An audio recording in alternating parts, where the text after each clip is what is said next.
This is an interesting place today, Phil. Where are we? SALTRAM Quay. In the period of the Civil War, the River Plym could be crossed at a point between Efford and SALTRAM, somewhere in this area.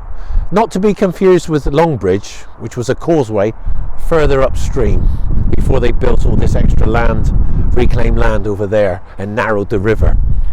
In those days, if you stood here, you'd be on a royalist lookout. This would be a royalist lookout point. And up behind us is a breastwork, a stronger defence. This was the forward post down here.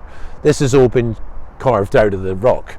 But in those days, it was a gentle, gradual slope up. And this here's not the age, is it? This is afterwards. Yes, this is afterwards. Yeah. This was a folly, this area. There was cannons here and a bronze statue later on. But in those days, if you stood here, you'd look across and see Lipson Creek running along between the Royalist works on the right and the Parliamentarian works on the left. If you can see the buildings further to your left, white buildings there, that would have been the Lara Point work. Let's have a look at that, Phil. Yeah, the right flank. There is the Lara Point work. Somewhere in that area up there. You did a video there, didn't you? I did, yes, yeah. And that would be the right anchor of the Roundhead outer defences of Plymouth. So you'd see Roundhead lookouts over there, Royalist lookouts over here, and the river, the Lipson Creek, which was a wide expanse of water this end, which went towards Alexandra Road, petered out up that way. Wooded, yes, not as wooded as it is today. On June 29th, 1644, a body of Roundhead foot crossed this creek, crossed this River Plym at low tide to attack the Royalists here at SALTRAM.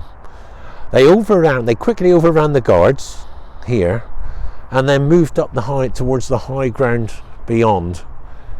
They had to move quick because the tide was already beginning to turn, and once the tide came in, you couldn't recross this creek. They'd be stuck here. You'd be stuck here. You'd be captured. They had to get in quick. Get in quick, do what they had to do their business, and get out. It was a raid. It was quite a significant raid because of the losses accumulated by the Roundheads on their way back. They couldn't take the breastworks. Royalist reinforcements moved down from higher up and pushed the Roundheads back towards the creek. Now, they got across the creek, just made it by the time the tide came back in, but they lost, the reports were from the Roundhead side, 6 killed, 30 wounded and a dozen missing. On the Royalist side, they exaggerated the losses, so somewhere in between there, we failed dismally in this attack. This was a waste of life.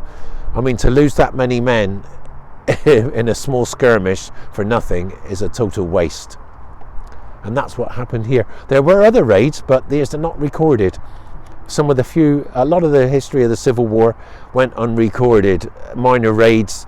It's only thanks to John Sim, a chaplain who was in Plymouth, who kept a daybook, that a lot of these little engagements and encounters and people's names come to light. But he mentions this fight here, and he talks about it quite significantly. But it was a dismal failure for Parliament. Once again, Phil, thank you very, very much. You're welcome.